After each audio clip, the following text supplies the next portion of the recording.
Third-party types missing a field. You cannot edit node modules, but module augmentation can.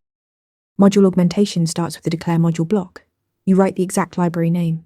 For example, declare module express.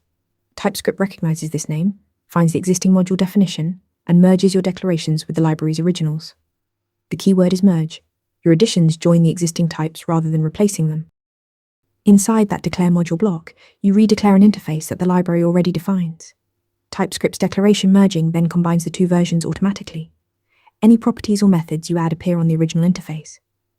Redeclare expresses request interface with a user property, and every request in your codebase gains that property. One critical rule: your augmentation file must be a module, not a global script. It needs at least one import or export statement.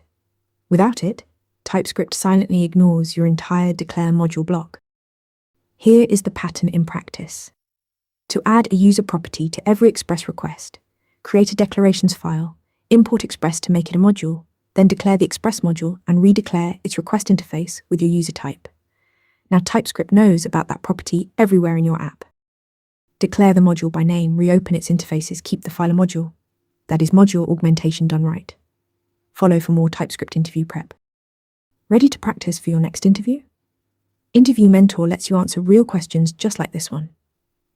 After each answer, you get a detailed grade and personalized tips to improve. Watch your scores climb as you keep practicing.